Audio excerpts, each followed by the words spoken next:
Business की दुनिया में हर कोई आगे रहना चाहता है, इसलिए कंपनियां हमेशा बदलती रहती हैं। इस बदलाव का एक इंपॉर्टेंट हिस्सा होता है एग्जिट पॉलिसीज बनाना। ये पॉलिसीज एम्प्लॉयज और स्टेक होल्डर्स के लिए एक रोड मैप की तरह होते हैं, जो कंपनी छोड़ते समय की प्रोसीजर्स और एक्सपेक्टेशंस बताते हैं। मेंशन व्यूनाउ's इंडस्ट्री में फेमस व्यूनाउ भी इस ट्रेंड को फॉलो कर रहा है। हालांकि व्यूनाउ की नई एग्जिट पॉलिसी के बारे में पूरी जानकारी अभी नहीं है, लेकिन एग्जिट पॉलिसीज का मतलब और उनका असर समझना बहुत जरूरी है। इस एसे में हम एग्जिट पॉलिसीज के कॉन्सेप्ट, उनके अपडेट होने की वजह और एम्प्लॉयज और स्टेक होल्डर्स पर उनके पॉसिबल असर को समझेंगे। हम व्यूनाउ के एक इंपॉर्टेंट आदमी सुखविंदर सिंह के रोल को भी देखेंगे और कंपनी की नई एग्जिट पॉलिसी के एक्सपेक्टेड रिजल्ट्स के बारे में जानेंगे। एग्जिट पॉलिसी एक ऑफिशियल डॉक्यूमेंट होता है जो बताता है कि एम्प्लॉई कंपनी कैसे छोड़ सकता है। इसमें वॉलंटरी रेजिग्नेशन से लेकर टर्मिनेशंस, रिटायरमेंट्स और लेऑफ्स तक सभी सिचुएशंस शामिल होती हैं। एक अच्छी एग्जिट पॉलिसी का मकसद होता है कि सभी डिपार्चर प्रोसीजर्स में फेयरनेस, ट्रांसपेरेंसी और कंसिस्टेंसी रहे। ये आमतौर पर notice periods, severance packages, benefits continuation, company property वापसी और कॉन्फिडेंशियलिटी एग्रीमेंट्स जैसे इंपॉर्टेंट पहलुओं को कवर करती है। एग्जिट पॉलिसी का मेन पर्पस एम्प्लॉयर और एम्प्लॉई दोनों को एक क्लियर फ्रेमवर्क देना है, ताकि किसी भी तरह के झगड़े या गलत फहमियों को कम किया जा सके। यह दोनों पार्टीज के हितों की रक्षा करता है और कंपनी से एक स्मूथ और डिग्निफाइड एग्जिट सुनिश्चित करता है। स्टैंडर्डाइज्ड प्रोसीजर्स बनाकर एग्जिट पॉलिसीज एक स्टेबल और प्रेडिक्टेबल वर्क एनवायरनमेंट बनाने में मदद करती है।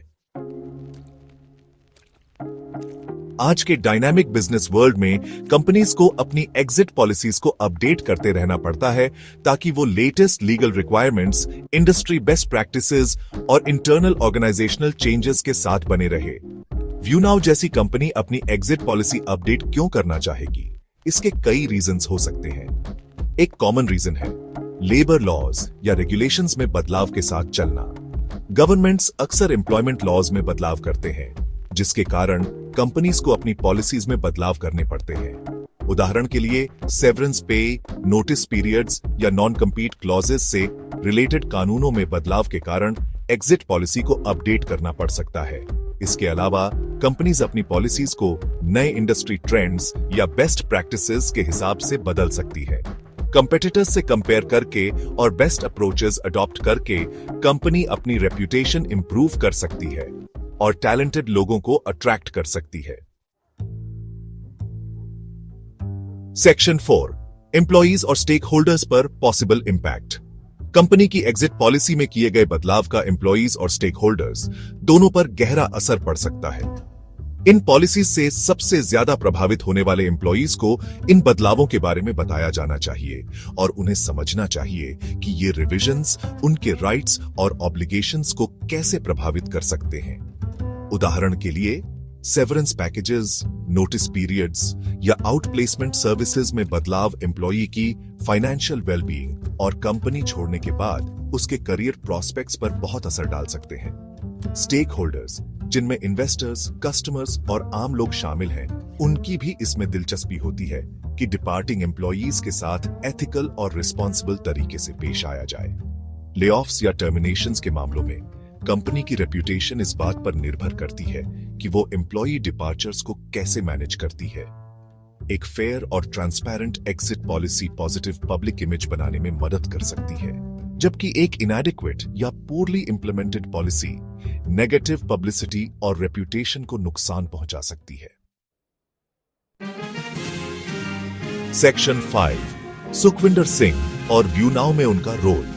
हालांकि व्यूनाउ की अपडेटेड एग्जिट पॉलिसी के बारे में पूरी जानकारी अवेलेबल नहीं है, लेकिन इसमें सुखविंदर सिंह का रोल इंपॉर्टेंट हो सकता है, जो कंपनी में एक की पर्सन है। हालांकि उनके रोल के बारे में डिटेल्स पब्लिक नहीं है, लेकिन यह हो सकता है कि मिस्टर सिंह ने अपनी पोजीशन और एक्सपर्टीज के कारण कंपनी की नई एग्जिट पॉलिसी को बनाने में इंपॉर्टेंट रोल निभाया हो। उनकी इंसाइट्स और गाइडेंस ने यह सुनिश्चित करने में मदद की होगी कि अपडेटेड पॉलिसी व्यूनाउ के ओवरऑल बिजनेस ऑब्जेक्टिव्स, वैल्यूज और एम्प्लॉयज के प्रति उसकी कमिटमेंट के साथ अलाइन हो। सुखविंदर सिंह जैसे लोगों के योगदान को पहचानना जरूरी है, जो ऑर्गेनाइजेशंस में पॉजिटिव चेंज लाने में मदद करते हैं। सेक्शन 6, व्यू नाउ की नई पॉलिसी के इफेक्ट्स का अंदाजा। चूंकि व्यू नाउ की अपडेटेड एग्जिट पॉलिसी के बारे में डिटेल्स अभी तक जाहिर नहीं किए गए हैं, इसलिए इसके कॉन्सिक्वेंसेस या बेनिफिट्स का सही अंदाजा लगाना मुश्किल है। हालांकि हम जनरल इंडस्ट्री ट्रेंड्स और बेस्ट प्रैक्टिसेस के आधार पर इसके पॉसिबल आउटकम्स के बारे में अंदाजा लगा सकते हैं। अगर पॉलिसी को फेयरनेस, ट्रांसपेरेंसी और एम्प्लॉई वेलबीइंग को ध्यान में रखकर बनाया गया है, तो इसके कई पॉजिटिव रिजल्ट्स हो सकते हैं। उदाहरण के लिए, एक बेहतर सेवरेंस पैकेज डिपार्टिंग एम्प्लॉइज को नई जॉब ढूंढने तक फाइनेंशियल सपोर्ट दे सकता है। बेहतर आउटप्लेसमेंट सर्विसेज उन्हें नए रोल्स में एडजस्ट होने में मदद कर सकती है।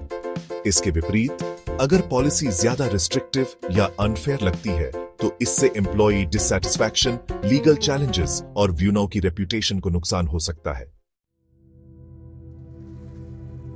सेक्शन 7, कंक्लूजन, एग्जिट पॉलिसीज की अनिश्चितताओं को नेविगेट करना। निष्कर्षतः, एग्जिट पॉलिसीज एम्प्लॉई एक्सपीरियंस को आकार देने और कंपनीज और उनके वर्कफोर्स दोनों के हितों की रक्षा करने में महत्वपूर्ण भूमिका निभाती है। व्यू नाउ द्वारा अपनी एग्जिट पॉलिसी को अपडेट करने का फैसला, हालांकि इसके बारे में डिटेल्स पब्लिक नहीं है, बिजनेस एनवायरनमेंट के डायनामिक नेचर और कंपनीज को बदलते हालातों के साथ ढलने की जरूरत को दर्शाता है। जैसे ही हमें व्यू नाउ की नई पॉलिसी के स्पेसिफिक प्रोविजंस के बारे में ज्यादा जानकारी मिलती है, हमें याद रखना चाहिए कि ओपन कम्युनिकेशन और ट्रांसपेरेंसी एम्प्लॉइज और स्टेक होल्डर्स के साथ अच्छे रिलेशनशिप बनाए रखने और स्मूथ ट्रांजिशन इंश्योर करने के लिए जरूरी है। इन प्रिंसिपल्स को अपनाकर व्यू नाउ एग्जिट पॉलिसीज की कॉम्प्लेक्सिटीज को इफेक्टिवली मैनेज कर सकता है और एक मजबूत और ज्यादा रेजिलिएंट ऑर्गेनाइजेशन बनकर उभर सकता है।